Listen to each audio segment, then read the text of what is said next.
interest on the head. Because God, when you read the book of Corinthians, he says that the hair of the woman was given to her as a glory and a covering. So the devil would do anything possible. A woman would part away with 100,000 aenda anunue human hair ya kuziweka kwa kichwa. Si ndio? Yes. People will spend 5 hours ameketi hivi kwa saluni anashukwa nywele. Kwa sababu you can dress so well, but if your hair is not right, utaonekana mchafu sana. Do you know that? Yes. So when Rihanna came up with mohawk, everyone was in mohawk. Rihanna came up with this, everyone was wearing white hair. Even people have dyed hair to be white. When she came up with that design, she shaved her hair and put a line. Everyone, all the choir members, walikuwa na hizo nywele. Are you seeing where the world is? Look, these things, they are adding unnecessary weights. She came up with this to cover one eye. People were doing that. The research was done that most of the people who wear artificial hair, they have low self-esteem. Together with people who usually apply the bleaching creams. So when you look at this hair, I want you to see, look at that. This is a lady, ameenda kwa saloon, amewekewa glue. Wakati wanamtoa hiyo, nywele inatoka, imeharibu. Those are diseases. Na wakati wanakuvuruta hizo nywele, angalia. Most of the people, they've lost their hairline. Because of what? Because of the weaves. And when the hairline is gone, now you can't do without the hairline. You continue covering your head with weaves. And the hair continues. It will continue doing what?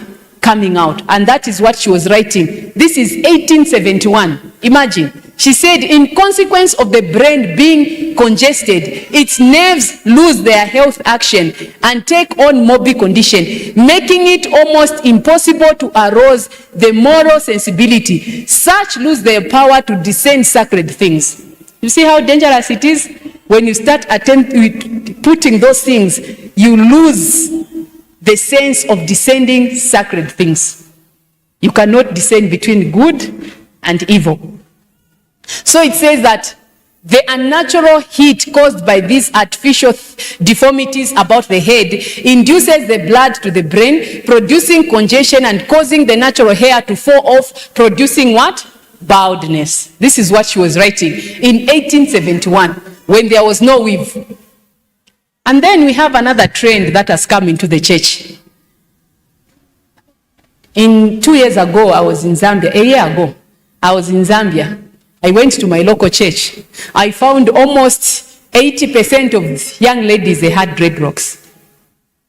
I went to another church. I find even men have started putting dreadlocks. And they're Adventist. I was like, what is happening? When I left this place, dreadlocks were for Rastafarians. What sanctified the dreadlocks to be Christianized? Now they are holy. Let's see. Where did the dreadlocks come from? When you look at that, when you look at the history of dreadlocks, the first person they'll show you it's Queen Shiva. And Shiva, she's a god of the Indians. And the people who brought dreadlocks to the limelight is Bob Marley and Haile Selassie. Now, when you look in the museum in Israel, these are the musicians. It says that Israeli musicians depicted wearing their hair in dreadlocks. They associated dreadlocks with pride, music, and power. Same as the hip-hop stars of today. Now, why are dreadlocks bad? These are sister rocks. They are same as dreadlocks, but these are small.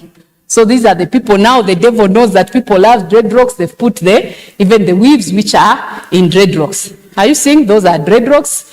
Those are cuts. Now, when you look at the dreadlocks, I want you to go and do a research. They took people who had dreadlocks and took their blood. Because most of the people who have dreadlocks, they are slim. Have you noticed that? Yes. There are other people who are fat, but you can count them. But most people who have kept the dreadlocks, they are slim. So they took the blood because they wanted to know why. When they looked at their blood, they said that people who have dreadlocks, they have the dirtiest hair. So what they did, they started finding the reason is why. So they went back. You see, when you have dreadlocks, you go to the salon. So when you wash that dreadlocks, because hiyo nywele iko huko kwa dread, it has died. The hair that is remaining is just that hair that is holding on to your scalp. Because when the hair is not combed, inashikana until inakufa. That's why if you have braids reaching here, when you want to untie them, you can't. All that hair is going to break. Because that hair, it's no longer living, it's dead hair that is in your head. So they find out that when you wash, you go to the salon, you wash the hair. And then if those dreads are not well dried, inside the dreadlocks, because of maji na joto, there is mold that starts growing. And when mold grows, it travels up to your bloodstream. So someone will be moving about with dreadlocks with a lot of mold. Even when you sit next to someone who has dreadlocks, just take a look at that dreadlock. Just get one, you look. You're going to find that iko na mold hapo ndani ajui. Another thing, I had a sister. Time is finished and you have to have some question. It's almost time. The sister, she went to the US to study. She had beautiful natural hair. And then siku moja akasema, I want to do dreadlocks, sister rocks, because niko shule, I'm so busy. I don't have time for my natural hair. So she went. The salonist asked her, why do you want to do dreadlocks? She said, I'm so busy. I don't have time to maintain my natural hair. The salonist told her that the moment I'll start plaiting you the first rock, you're going to join our religion. She said, me, I can't. Me, I'm an Adventist in good and regular standing. They told her, yes, you are an Adventist, but the moment I'm going to start putting dreads in your head, you're going to join our religion. So she argued. Then this man took a book and gave her. Now, because she was not interested, she was just flipping the pages and closed. Then they started plaiting her. When they plaited her, when they finished her, it was in the morning. She felt the head so heavy, as if ameshika gunia. And then she said, Would it be true that those people were telling me the truth? I just put it here, sorry. So she came out of the salon, and then she was feeling the head was so heavy. And then she was saying, could it be true? Akatoka akafika kama pale kwa mlango, akakutana 3 people. They were dressed in white. Then they told her, welcome, sister. She said, welcome to where? They did not answer her. She went again. She reached like where the school is for Islam. She met another group telling her, welcome, sister. She asked them, welcome to where? She went and met the last group who were welcoming her. So she started realizing, why didn't I read that book? Maybe if I had read, I could have had an idea. So she went home. She knelt down and told God, said, God, I want you to show me the truth. If these dreads that I've put, they have anything to do with what that man was telling me, show me. She went about her work, then in the evening she slept. When she slept, in the morning when she woke up, she found half of the hair that was plaited in Sister Rock was on her pillow. Was that an answered prayer or not? So she was telling me, she was saying, you know, most of the people, they do this ignorantly, but they don't know that this thing, they have a religion part that is attached to them. That's why when you look at Kenya, Mungiki ndio walikuwa na rasta, si ndio? But today, it is in the church. Si ndio? Initially, it was known that rasta is for Mungiki, and they have their own religion. The Rastafarians, they have their own God. They worship. It is attached to their worship. Same with the weaves. I've been in a camp meeting whereby we've been in the prayer band like there. Then a lady falls. They bring her to the prayer band. As we are praying, the demons refuses to go. They say, we are not going. This lady has our things. And then you say, which things? This lady starts pulling the Masai hizo alikuwa ameshuka. Until we unplaited her, that is when this lady is delivered.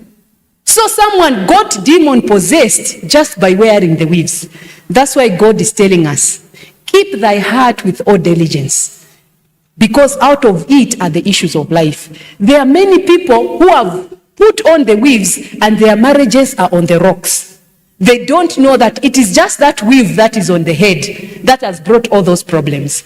They've allowed the devil to come into their life by those artificial covering. God wants us to be natural. And he says we are wonderfully and fearfully created. Sindio, this natural hair, I know it is hard. I have natural hair. My daughter has very stubborn hair. She has 4C. Me, I have, my hair is soft. I have 4B. Her, she has 4C. I know people here, they have 4A, 4B, 4C. So our hair is stubborn, but when we are maintaining it, God is teaching us patience. You cannot maintain natural hair if you don't have patience. Utanyoa o utaanza kuzishuka hizo vitu. Na Biblia inasema your hair is your covering. When you go to Zambia, you find someone who has beautiful long hair. You know this is an Adventist. When you come to Kenya, you find someone amenyoa, ameweka kalaini, utajua ni Msabato.